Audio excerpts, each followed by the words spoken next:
It's rare for former Reserve Bank governors to speak out, but Bernie Fraser, always a maverick, has delivered a scathing attack on both major political parties.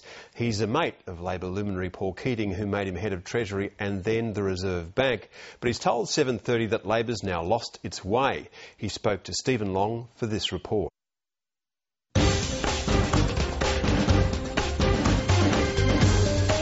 For a long time I've thought Australia could become something of a special country, a demonstration of a country that was competitive, fair and compassionate. And I'm afraid those hopes have been dashed a bit over the years. We've had 20 years of uninterrupted growth, solid sustained growth for 20 years, and yet we've got more homelessness. Distribution of income and wealth is more unequal now than it was 20 years ago.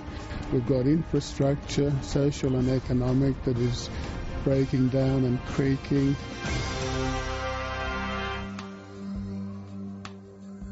Bernie Fraser is a doyen of economic policy, a former head of Australia's two key economic agencies, serving as Treasury Secretary, then Reserve Bank Governor during Labor's reign in the 80s and 90s.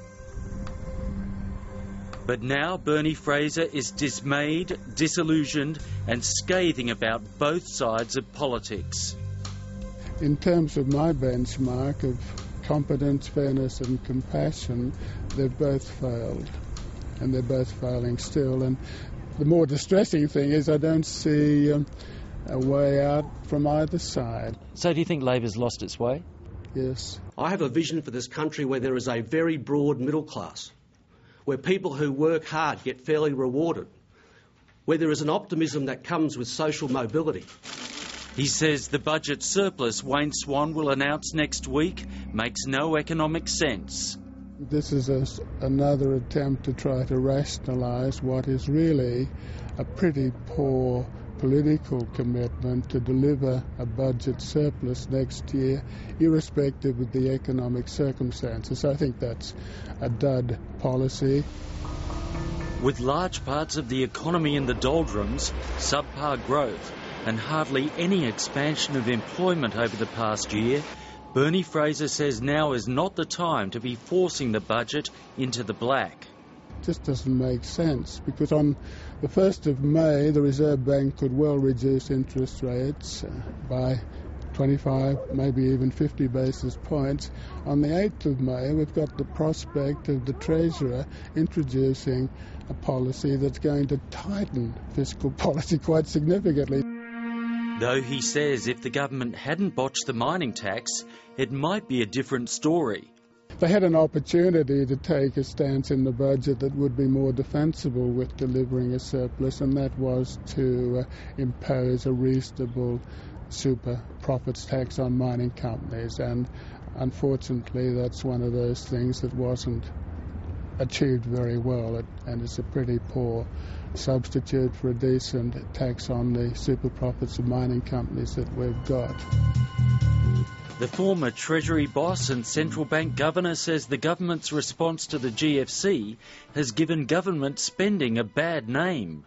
The education building program, the insulation programs, unfortunately they were pretty disastrous, and the implications of those sort of failures have rebounded adversely on all government spending. It's really given the coalition some free kicks, that here's a government spending money and wasting money, and therefore governments shouldn't spend, they shouldn't run deficits, they shouldn't have debt.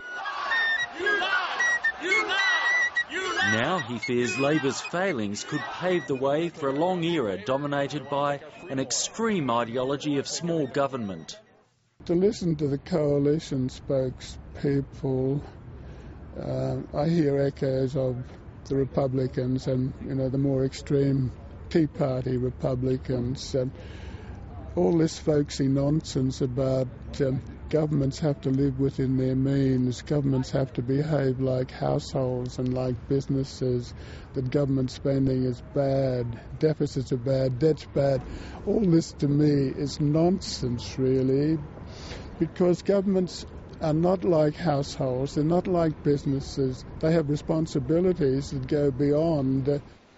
He's less critical of the Reserve Bank, praising those who followed him for their handling of monetary policy, though he disagrees with a key decision of his successor, Ian Macfarlane, to sign a formal agreement with the government pledging to maintain an inflation rate of 2 to 3%.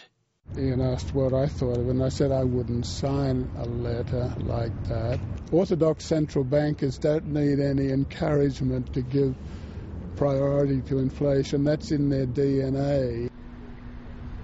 The former governor has some advice for the Reserve Bank board ahead of its meeting tomorrow, when it's universally expected to cut rates. Well, and you have to get ahead of the game occasionally and trump those expectations. So you think they should go 50 basis points, half a percentage point? Yeah. I think the economic circumstances, signs of weakening in large parts of the economy, and going with that, the weakness of the lack of worry about the inflation problems provide an opportunity to do that. Bernie Fraser says he's always been an optimist, but now, in his 70s, he fears he won't see his vision realised. You know, for me, that's pretty disappointing because my time's running out and I can't see that competent, fair, compassionate society coming around in my lifetime. Well, we'll find out whether or not the cash rate goes down tomorrow, and the big question is, will the retail banks pass it on? Stephen Long reporting.